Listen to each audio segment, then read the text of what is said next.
Palantir just made its most underrated move yet, and nobody is talking about it. The 700 million headache nobody wants to talk about. Now, let me picture this for you. It's Monday morning. You are the CIO of a Fortune 500 company. You walk into the office, grab your drink coffee, and sit down at your desk, and there it is, that blinking notification on your screen reminding you that your company's entire ERP system is running on software that was installed when Bill Clinton was in office. And I'm not talking about a little patch here or a quick update there. I'm talking about the digital equivalent of a 1978 Ford Pinto that somehow still has 200,000 miles on it, and somehow still hauling your entire business around town every single day. And here is the thing about Fortune 500 companies right now. One of the biggest bottlenecks they are facing has absolutely nothing to do with AI. It has nothing to do with cloud computing. It has nothing to do with cybersecurity. It has everything to do with software that was installed 2 decades ago. According to McKinsey, 70% of Fortune 500 companies are still operating software that's over 20 years ago. Let that sink in for a second. We are living in an era where we have AI that can generate videos from text prompts, but some of the largest companies on earth are running their payroll on systems that were built before the iPhone existed. And upgrading them, well, upgrading from SAP ECC to SAP S/4 HANA can cost around 700 million, take 3 years, and require a team of 50 people from Accenture. And after all that time and money, the software is apparently almost only useful for generating read-only reports that are impossible to manipulate. So companies are stuck in this nightmare scenario. Their systems are ancient, creaking, and desperately need to be updated. But ripping them out feels like open-heart surgery. The systems have become so intertwined with every single aspect of their business: payroll, inventory, manufacturing, finance, human resources, that replacing them properly feels borderline impossible. And stay with me here because the implications for Palantir are pretty massive. Every single year, companies spend billions of dollars trying to modernize these systems, and most of the time they fail, or they go wildly over budget, or they take so long that the people who originally designed the systems have already retired and moved to Florida. Almost 60% of SAP migration projects are delayed and over budget. Organizations consistently underestimate the complexity, allow scope to expand uncontrollably, and fail to understand their own internal constraints. And it's a disaster. And now Palantir just partnered with a company called S&P to try and make this entire process faster, easier, and cheaper. Now let's talk about why this partnership actually matters. Now, I know what you're thinking. Another Palantir partnership? They announce a new one, almost one, every other week. And you are not wrong. Palantir has been on an absolute tear lately, announcing partnerships left and right. But this one is different. This one is sneakily one of the most important moves they have made in a while.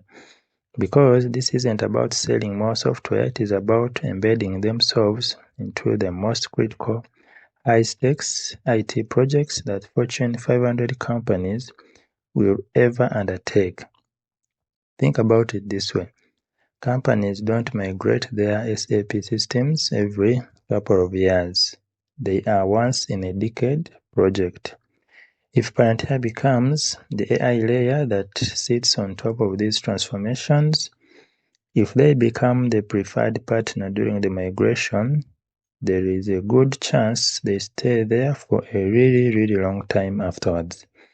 And that's what we call in the business world sticky revenue.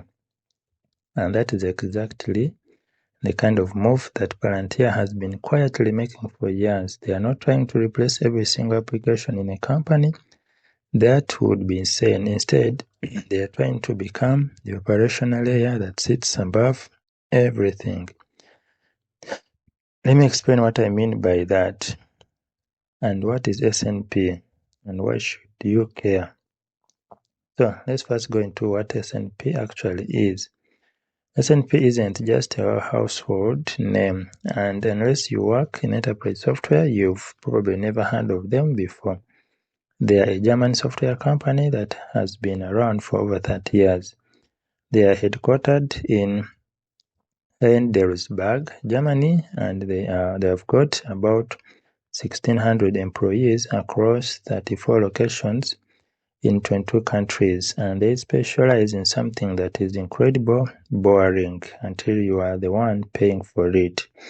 They help organizations move and reconstruct massive amounts of enterprise data, especially inside SAP systems.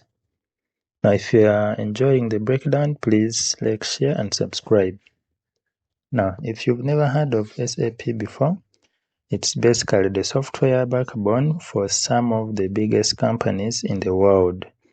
Think about systems that handle payroll, inventory, manufacturing, finance, and even human resources.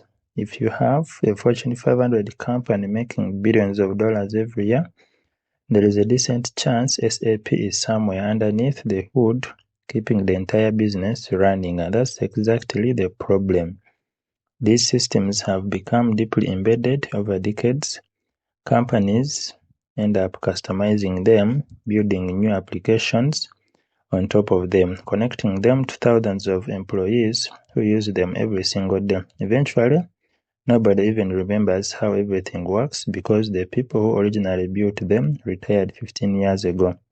So, when it's time to finalize the modern systems, now, migrating an SAP environment has to be one of the hardest IT projects a company can take on. And you're talking about moving enormous amounts of sensitive operational data without breaking payroll or financial reporting. So one mistake could potentially cost millions of dollars. And that's where the S&P actually comes in. The entire business revolves around making these migrations predictable. Instead of manually moving everything piece by piece, S&P has spent decades building software that automates a lot of the migration processes. So their flagship platform is called Channel. Think of Channel as a giant toolkit that helps companies understand, clean up, migrate, and validate enterprise data before it gets moved into a new SAP environment. So S&P has been at this for a while, so they work with more than 3,000 customers across more than 80 countries, including numerous DAX 40 and Fortune 500 companies. They generated about 297 million euros in revenue in their 2025 fiscal year, but here is where things get interesting.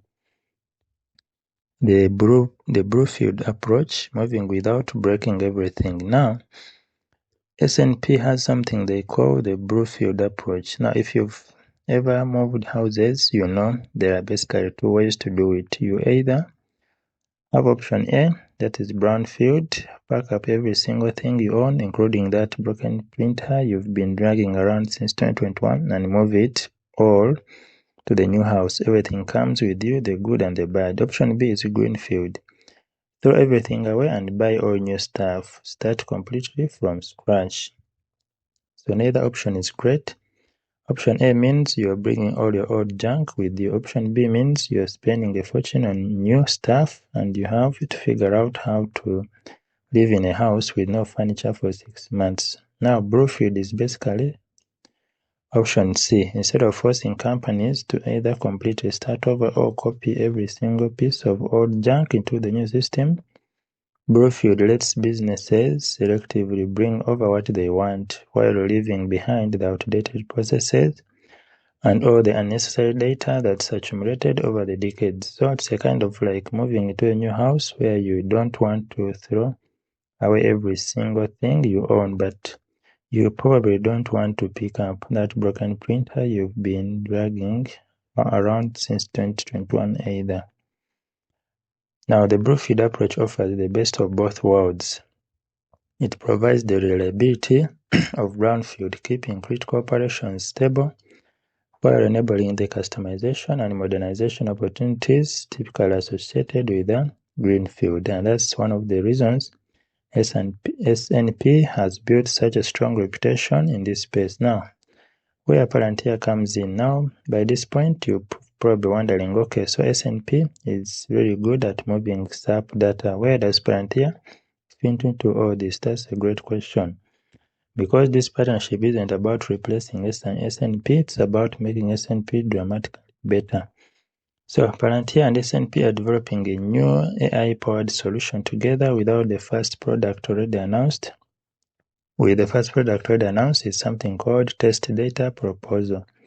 Here's why that matters. Before a company migrates critical systems, it has to test everything. You can't just move hundreds of millions of records into production and hope payroll still works on Monday morning. So companies have to build test environments filled with representative customer data. And historically, finding the right data has been an incredible manual process. So engineers spend countless hours figuring out which records should be copied and tested, and it's tedious, it is time-consuming and expensive, but Palantir's AI helps automate all of that. Instead of people hunting through mountains of enterprise data by hand, the AI processes relevant testing data sets automatically.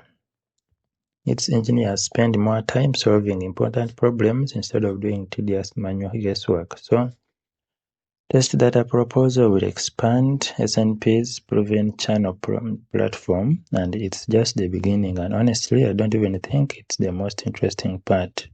Now, here's the real opportunity nobody's talking about. The biggest opportunity is what happens when you combine SNP's migration expertise with Palantir's ontology and AIP. Now imagine that you're trying to migrate one of the world's largest manufacturing companies. You've got thousands of interconnected systems. You've got data flowing in from factories, suppliers, warehouses, and retail locations. So you've got decades of custom code that nobody fully understands anymore. And instead of simply moving data, the AI can understand the dependencies between systems, identify risks, and recommend migration sequences. So, according to Palantir, customers are already seeing dramatically faster SAP migrations because of ontology and AIP. And this lines up perfectly with what SNP already does. So, one company understands enterprise migration, the other understands enterprise operations. So, put them together, you've got something pretty powerful. So why is this a bigger deal than it looks? Now, something else that caught my attention in this announcement, this actually isn't the first time Palantir has talked about SAP. Over the last year, they have repeatedly emphasized helping companies modernize SAP environments, and now they are finally getting a proper partner to help them do it. So this partnership feels like they are building on a much larger strategy, and because think about how many companies rely on SAP. If Palantir becomes one of the preferred AI layers sitting on top of these transformations, there is an enormous commercial opportunity for them. And remember, companies usually don't migrate SAP systems every couple of years. These are once-in-a-decade projects. So if Palantir becomes embedded during that transformation, that's a good chance that it stays there for a really long time afterwards, which has the chance to create some incredible sticky revenue. And this is another example of Palantir embedding itself where software decisions have consequences measured in billions of dollars. So what are your thoughts about this new development? Please like, share, and subscribe. See you then. And remember to put God first in whatever you do.